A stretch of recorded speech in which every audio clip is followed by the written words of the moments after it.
because it's like described in such a way that it's like he hasn't done these kinds of things before, but he knows that his family, he's seen how his parents have taken care of these situations, and so he knows what to do.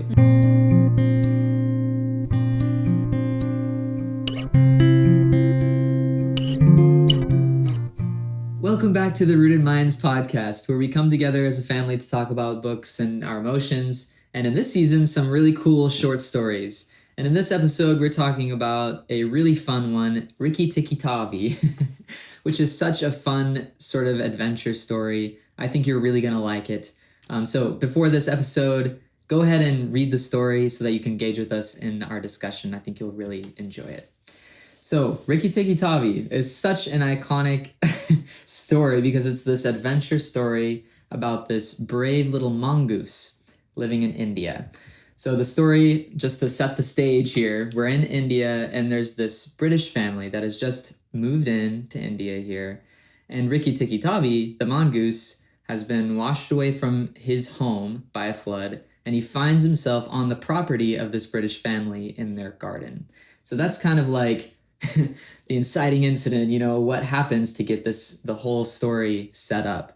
So just to start, let's talk about what exactly happens throughout the story so that we can talk about the details of it. So what happens? What do you remember that happens in this story? Well, first of all, this family is in a very unfamiliar territory. They're in the jungle.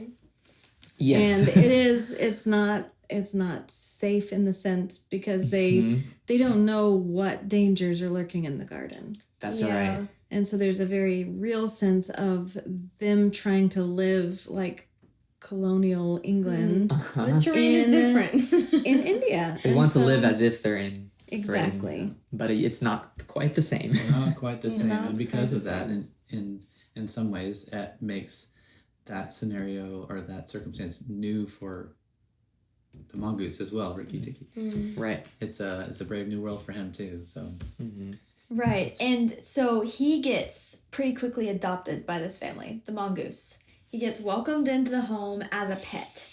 And he has like this kind of thought process like, oh, if you get claimed as a pet, like you've done well because you get fed. Like, so he's like trying to not mess it up, He's being nice, like whatever. in his cushy spot. Yeah. In his cushy spot. But one interesting and important detail about mongoose is that they eat snakes. Yes. And the snakes are the imminent threat in this story to everyone, to the little boy of the British family, to the entire family, because these snakes are out to attack. They're being invaded. Yes. Their home is being invaded.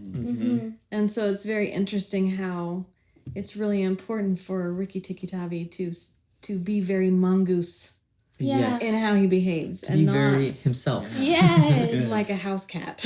Right. Exactly. Or a dog or something. And only when Rikki Tikki Tavi's fully himself are they fully protected. Are they fully, mutually beneficially There's each other. peace in the garden. Right. Yeah. Because he quickly learns of the threat, which are these cobra snakes, king cobra snakes that have the full, whatever you call the their head. scary. And, they're very scary. The full scary. And they're called Nag and Nagaita, like his wife. And the whole garden is afraid of these snakes. But Rikki Tikki Tavi is not, because like you said, mongoose, they eat snakes. Yes. And so over the course of the story, he has several encounters with these two snakes and another snake as well, and defending this family from these snakes, kind of unbeknownst to them, until it's like kind of too late in a sense, but he's already defeated it by the time, Yeah, they start to notice like, oh my goodness, this mongoose saved our son. They're like, wow, I guess, and then he did it again. Like he's building rapport Right. with the family as being this protector. So then they start to trust the mongoose, like, oh, he'll take care of us. Yep. And ultimately does. Yeah, in defeating these two snakes. And so one of the major themes that clearly plays out through this story is just sort of this theme of danger and how do we respond to it. And so that's something that I wanted to talk about, is just from different characters that you remember, what is their response or reaction to danger? Maybe it's the different family members or Rikki Tikki himself. So what do you guys think? Well, the adults don't seem all that scared. You know, they seem probably not that scared because they just don't know the extent to which they are. in Yeah. danger. Naive. Yes. Right. They don't know too that they need to be scared. Yes. Well, King they should cobras, you be- don't mess with them. No. They aren't. So that's interesting to me. Yeah, and it's interesting because they sort of only throughout the story come face to face with danger as soon as the danger's already gone. Like as soon as they find the dead snake there that the mongoose has killed, and they're like, "Whoa, That's terrifying. yeah, what could have happened if it weren't for this Yeah. mongoose?" Yeah. So that's pretty interesting with them being this new family that's just moved in, you know. Well, and like the cobras feel like they thrive on danger. Like that's how they, I mean, that's kind of how they're built to operate is Yeah. to fear, terror, Yeah. kill, still destroy. Sounds familiar? Yeah. Yeah. It's true. Absolutely. So the cobras are sort of this representative of evil in the story in a lot of ways. They kind of represent danger itself. Yeah. I mean, Rikki Tikki is very brave. Yeah. He finds purpose in the danger, knowing I'm a mongoose. Like, let me out. Like he like becomes everything that he was designed to be in a way. That's good. Like his hunting instincts turn on and his protection instincts turn on, and he jumps right into danger, knowing like there's all this like internal dialogue. Like he knows if he misses this is his last second to attack, and he attacks Yeah. in the very right moment because he didn't hesitate. You know, like his eyes turn red because he's like, do not harm these people. You know. Yeah. Yeah. Yeah.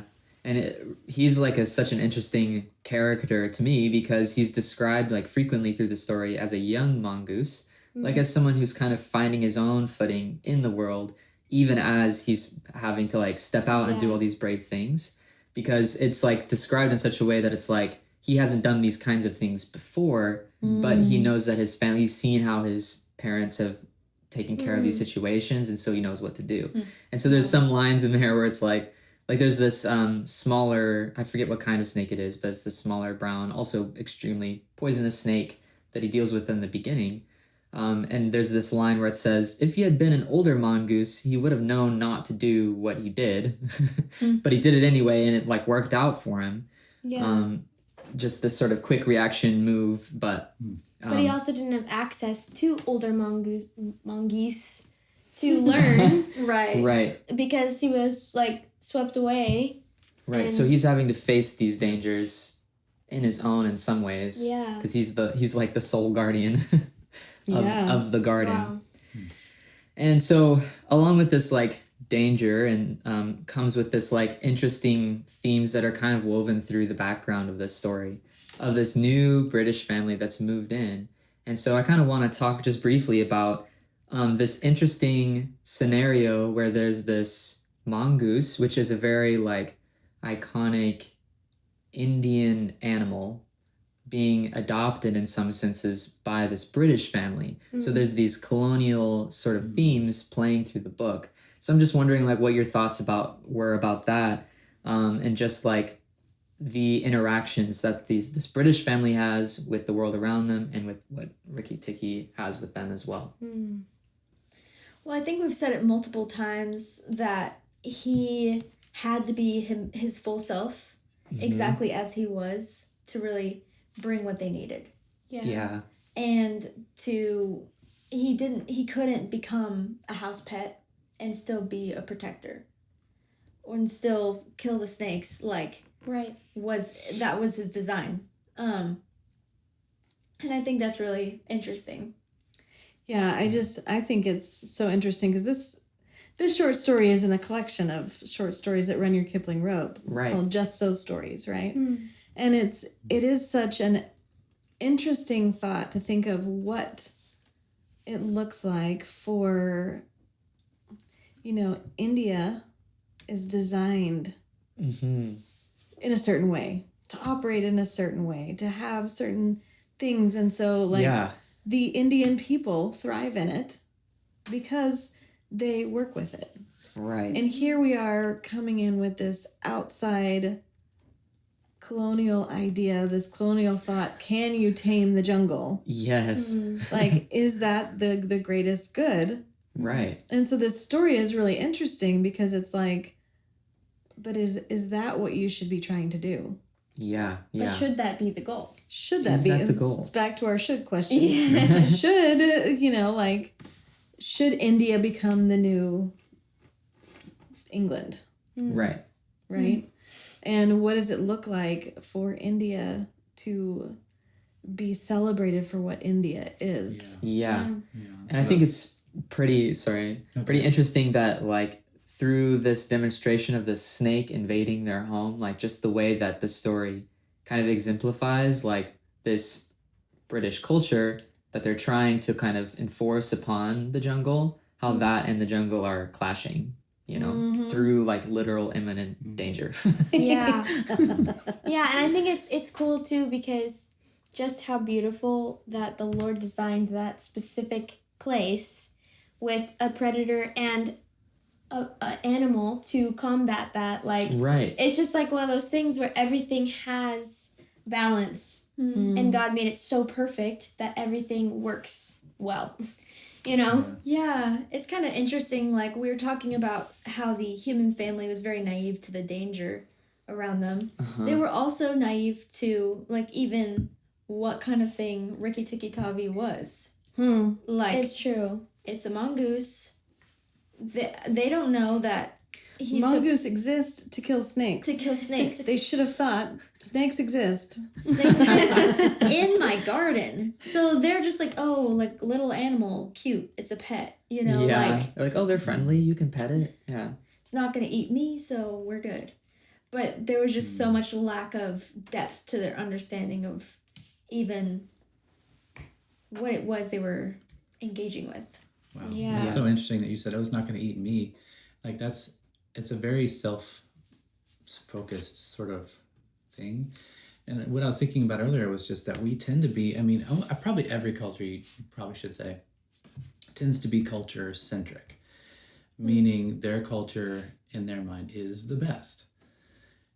We think that way all the time. And then, so these English, this English family that moves into this new place, they try to like not adopt necessarily the ways of India, but keep their own because they believe, well, this is the best way to live. Like, And- I'm going to civilize these people. Yeah, and I'm going to teach you to do my things because they're the best. They're better, And so, but that blinded them to not only the beauties of where they were, but also the dangers Yeah. at the same time. Wow, that's super powerful. And the way that Rikki Tikki handles all of this, like it's so interesting, seeing the story from his perspective. Because, he's a mongoose, he's an animal, he's not aware of all this colonial stuff that's happening or, really what the implications of these British people being in his home jungle means. All he knows is just the lesson that he learned from his family, which is they told him something along the lines of like, if you get adopted by by a white family, then you should stick with them and defend them because they'll provide for you, basically. And so that's kind of the at the beginning of this story, there's this scene where there's a flood and he's washed away from his own family, but it's kind of part of the reason why he decides to stay with them and why he ends up caring for them and wanting to defend them in this way. And it's all because of these like family lessons. So I think that's like super interesting. Like, are there any other like family lessons or just like this, like what is Ricky's culture? Well, I remember one thing. We were mentioning like the kind of self-centered perspective. Like the mongoose is not going to eat me from the human family. But one thing I remember Rikki Tikki Tavi telling himself, he was like, a full mongoose is a slow mongoose. And he was saying this because he would like not actually eat to satisfaction because he knew there was still work to be done. And he knew that if he got sloppy, like somebody was going to die, like the snakes were going to win. And so he like That's just good. didn't even eat that much until the job Wow. was done. And then he ate to fill and Right. was slow and rested. But that kind of was like a very interesting, like, my dad told me this. Uh-huh. I feel like that is like also a very specific value that he carries. And it's interesting to me that he purposefully chose to like almost withhold something that he needed. Mm-hmm. I mean, you need food to survive, but something that he needed, and that was an enjoyment to him, to protect this family that like he just met pretty much. Right.